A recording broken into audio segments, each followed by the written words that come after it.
iria algo vindo do espaço. E qual era a reprodução que identifica isso? Nas cavernas, são desenhos feitos em formas de discos, seres, mostrando elmos pintados, inclusive. Isso aí está bem diferente do que os cientistas estimaram como um padrão de pintura da época. O padrão de pintura se restringe a animais, caçadas, ou através de alguns rituais de fertilidade, mas isso aí foge completamente ao padrão. Existem pelo menos uma dúzia desses lugares do mundo, na Austrália, na Europa, na África, né, no norte do Saara, mostrando essas imagens. E isso constatado foi, agora comprovado também? Não, prova já é uma outra história, né? É essa história que eu quero. A prova, nós temos alguma que nós podemos chamar de provas. Por exemplo, foi uma vez encontrado um cubo de metal usinado, trabalhado, dentro de uma mina de carvão. Isso é extremamente antigo, né? É coisa já de milhões de anos. De onde veio esse cubo? A natureza não fabrica uma coisa com arestas, bem feitinho. O carvão, logicamente, é uma consequência da degeneração de florestas antigas. Então isso estava dentro de um ambiente de uma floresta normal. Todo esse ambiente sofreu uma deformação, né, geológica, formou esses estratos, que mais tarde seriam minas, né, de carvão, mas o cubo ficou lá intacto. Existem outros objetos também, além desse. Exemplo? Existe uma caverna, por exemplo, no norte da Itália, com uma parede totalmente redonda. Ela não é uma coisa natural, ela foi totalmente esculpida. E isso está sendo guardado até hoje, estudado, né? Que não se chegou a nenhuma conclusão sobre isso. São vestígios insólitos que vêm para nós do passado, que a natureza não poderia ter fabricado, e nem tão poucos homens que haviam naquela época, pelo menos os que nós chamamos de terrestres, né? Não poderiam ter feito isso. Isso há 1 milhão de anos atrás? Essa é a sua referência? Exato. Agora, 1 milhão e pouco, né? 1 milhão e 500, mais ou menos. Vamos chegar mais próximo um pouco daqui, né? Pois não.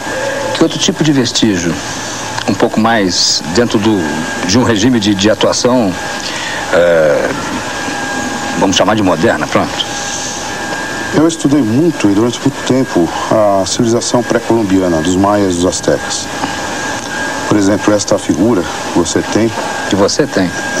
Na mão, né? Essa aqui é a pedra solar asteca. É uma maravilha... Segura ela paradinho, assim. É uma maravilha de arte e, ao mesmo tempo, é um complexo de simbolismo astronômico. Tudo isso aqui são referências ao sistema solar, aos planetas.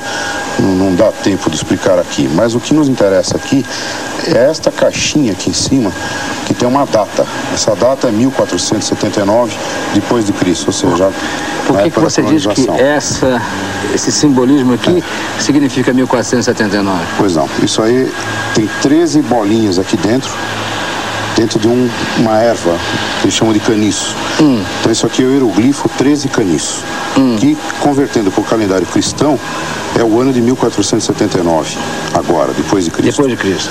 Muito bem, este ano está amarrado com ciclos de 52 anos, em que havia registros por parte deles nas crônicas dos astecas e dos maias de aparições de seres celestes. Eles apontavam até para Vênus, não vamos dizer que vem de Vênus, mas Vênus seria uma referência cósmica, e eles esperavam a volta desses seres a cada ciclo desses. Esse ciclo leva 52 anos dentro desse número de calendário. Mas acontece que a data esperada para este evento era sempre um múltiplo disto. Ou seja, eram 10 vezes 52 ou 520 anos. Consequentemente, hoje nós estaríamos dentro de um múltiplo o quê? Que parou de acontecer aparecimentos de discos. Não, curiosamente, não é aí que está o ponto. Numa época em que eles esperavam esse retorno, que se eles estivessem vivos, né, essa civilização de uma certa forma se extinguiu. Só ficou os registros escritos dela, como esse, por exemplo. A volta esperada deles seria 1947, para ser exato, junho de 47, no solstício do verão no hemisfério norte. E aí, o que aconteceu em junho de 47? Pois não, foi a primeira aparição mundial, a nível mundial, que se tomou notícia de discos voadores. Foi quando Kenneth Arnold, um piloto civil americano, viu nas montanhas Rainier, lá no estado de Washington, no extremo noroeste dos Estados Unidos, 9 objetos voando no espaço. Tem registro disso? Tem, isso é bastante documentado. Aliás, esse é um caso clássico na ufologia, né? Foi esse caso que inaugurou a ufologia no mundo. Não que eles não existissem antes, mas nós passamos a saber que não estávamos mais sozinhos a partir dessa data, 24 de junho de 1947. Muito parecido com a data que eles esperavam isso, e foi nas Américas, né? Eu quero saber, voltando ao histórico, né? Chegando mais perto, você veio para a civilização asteca e inca, né? Mais recentemente. Bem, nós temos vários registros, né, desses casos, como aconteceu na Europa, na Idade Média, na Suíça. Os céus da Suíça ficaram saturados em 1416, se não me engano. Os céus ficaram saturados de objetos estranhos, formas esféricas e discoidais. Isso foi registrado em pinturas da época, né, como também... Em quanto? 1416 aproximadamente. Próximo da Renascença, né? Isso foi um período histórico que está fora dessa nossa época, a famosa época dos exploradores, mas que relatam casos estranhos. Hoje, essa pesquisa chegou a tal ponto de sofisticação que nós poderíamos dizer o seguinte: aquilo que era visto antigamente como gnomos, seres pequenininhos que andavam nas florestas, hoje alguns pesquisadores dos Estados Unidos, como Jacques Vallée, né, o Dr. Jacques Vallée, que é um físico, trabalha nessa área também, pesquisando esse assunto, ele leva a crer que muito possivelmente esses seres da natureza, que foram incorporados em histórias até infantis, né, dos irmãos Grimm, etc., eram seres de fora, extraterrestres, que estavam fazendo explorações nas matas, nas florestas, como eles fazem hoje. Aqui. Fazem? Fazem, prospecção de solo, tudo. Eu gostaria de citar um caso muito interessante. Dentro dessa própria literatura que tem entre os maias, existem umas ruínas lá na Guatemala, chamada Palenque. Em Palenque, é uma cidade que hoje está coberta por florestas, está sendo lentamente escavada, né? Existe um templo lá, uma pirâmide, chamada Pirâmide das Inscrições. Uma pirâmide cheia de degraus, forrada de inscrições nas paredes, nos tetos.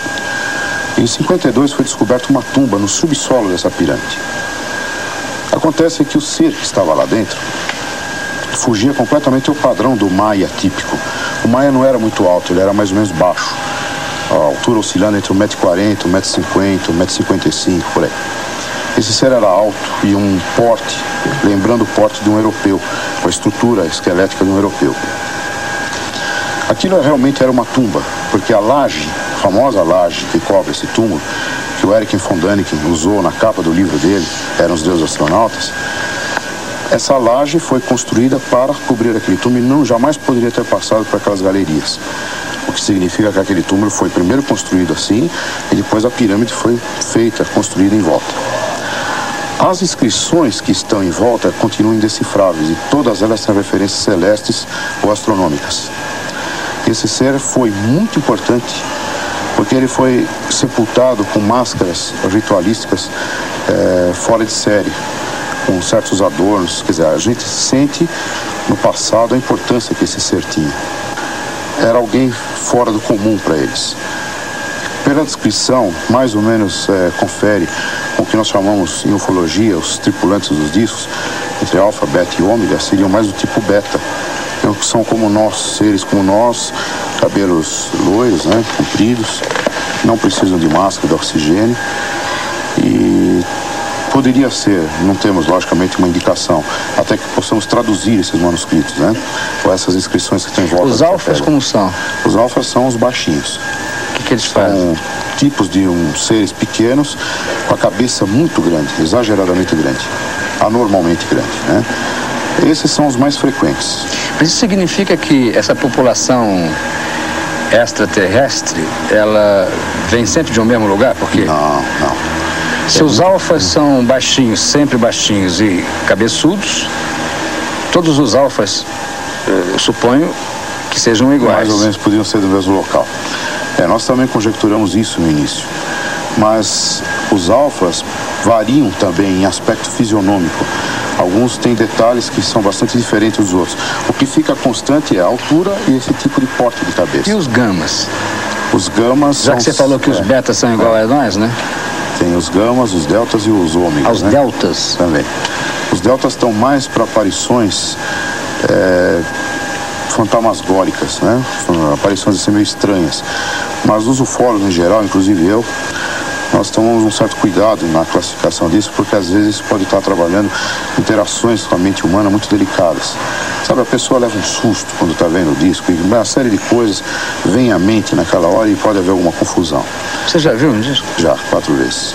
Mas não os tripulantes. Mas o disco, lá no horizonte, uma coisa que parecia um pis, ou você viu um disco assim? Eu vi uma coisa muito grande voando a 8, 10 mil metros de altura. Era uma noite muito bonita, uma noite quente, era fevereiro de 70. A lua estava num certo local, tudo era uma lente, né? Uma coisa lenticular, um verde maravilhoso, um verde neon, envolto numa bolha esverdeada. Mas aquilo passou atrás de nuvens que estavam pelo menos a uns 8 mil metros. Para eu ver um avião a 10 mil metros de altura, ele é uma coisinha muito pequena. Aquele objeto estava realmente muito grande. Eu e a minha esposa vimos naquela noite. Agora, a última aparição, as outras duas não foram muito importantes.